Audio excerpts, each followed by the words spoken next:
My daughters live with me out there, 22 and 19 now. That's how old the girls are now. We were together during the lockdown. Me and the two girls in a 2-bedroom apartment for the whole lockdown. Yeah, I wanted to get COVID. Like, don't get me wrong, I love my daughters, but you can only be called a boomer so many times in your own house, which is a little bit annoying. You know, they think they're so funny too. You're like, you know what boomer means, Dad? I'm like, yeah, I do. It means guy who pays all the frickin' bills.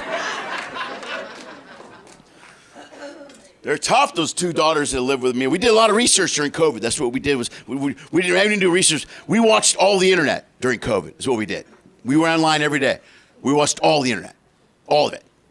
A screen came up one day. Bing! You've watched all of the internet. Now go watch Tiger King. What it said. So, and notice we didn't. I said we didn't do research. I didn't say. I hate people that say I did research. Last night I did a lot of research on COVID. I'm like, really? Did you, Clyde? During your break at Burger King, did you zip in a little research? We live in a society where people read half a website, maybe 2 TikTok videos, and think they did research. You have 4 minutes of information, like, I got it all figured out. I know exactly what's happening. I can answer all the questions. Those are internet experts. You know who hates internet experts? Real experts. No doctor likes WebMD. It's made every doctor appointment 3 times longer than it should be. You know, because somebody gets a cold, they stay up all night online doing research. They print a bunch of documents. They bring them with them to the doctor the next day. They walk in the door. I don't feel good. I'm pretty sure I know what it is. And then the doctor has to talk them through this. Like, I can't believe I got to do this again. All right, look, I know you don't feel well. There's a lot of bloating and swelling and discomfort. I understand that. But I promise you, sir, there's nothing wrong with your fallopian tubes right now.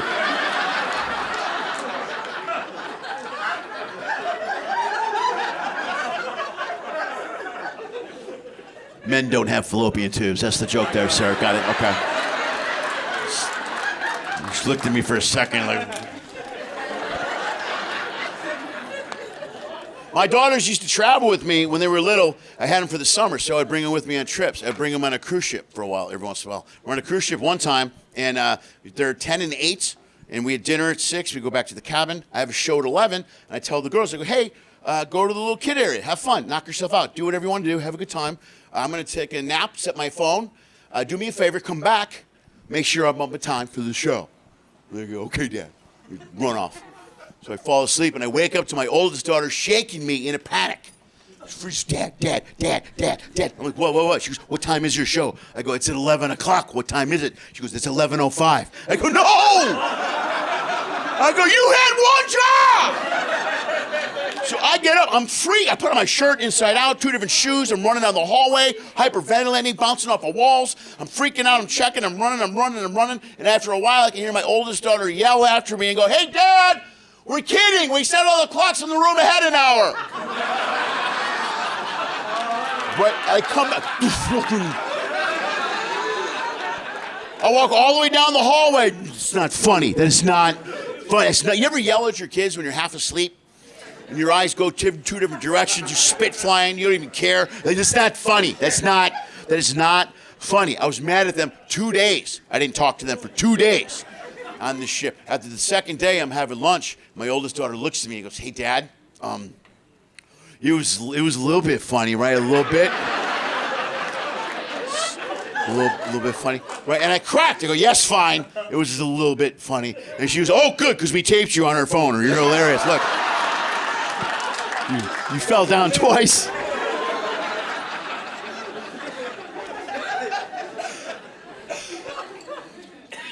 They're 22, 19. They're that's Generation Z. That's Z. They're the anxiety generation. These kids are freaked out about everything. Very on the edge, like they're walking on glass. Everything. You know why? It's the phones. So this is the first generation of kids that have grown up and spent their entire lives with a cell phone.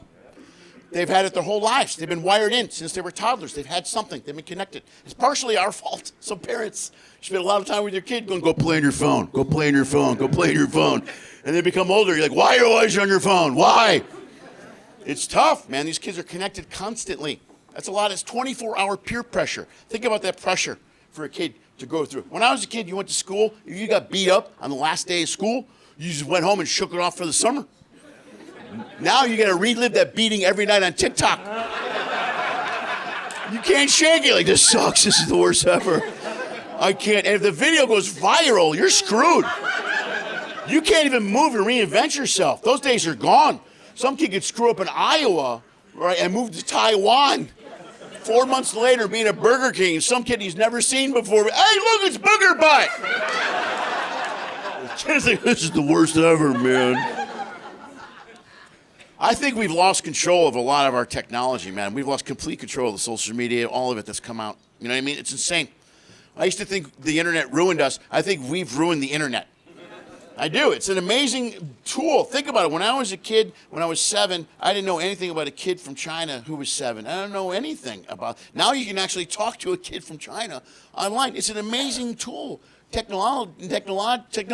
smart.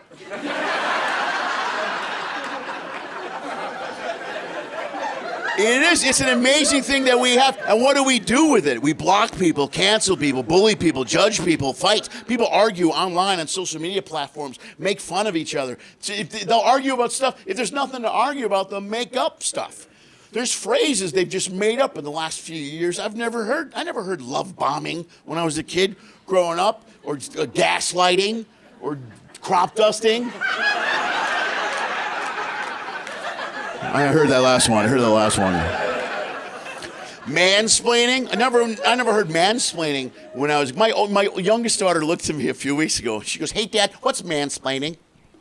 So I look it up in the dictionary. I didn't want to. It's in Webster's dictionary, and it says mansplaining is when a man explains something in a derogatory or down-talking fashion, like we're being mean, talking down. So I tell my daughter that, right? And I tell her that. She looks at me, okay, did you just mansplaining to me? And I'm like, no, you fucking teenager, no.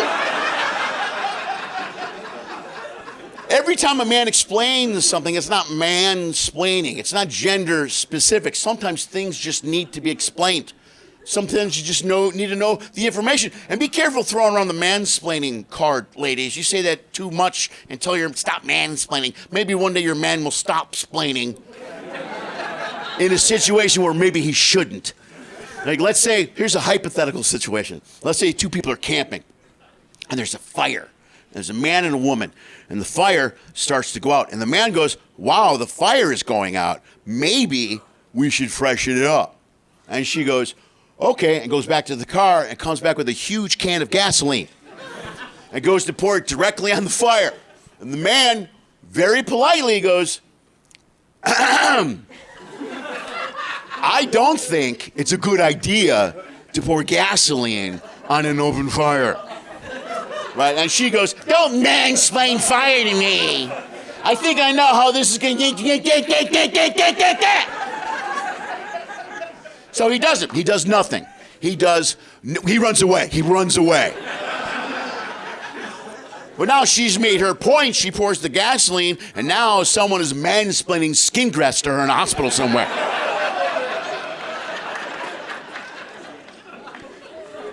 Lost control of the words. This is why the AI technology scares me so much. It really freaks me out, all the AI stuff. Not because I think it's going to take over the world. I think it's because we're going to lose control of it.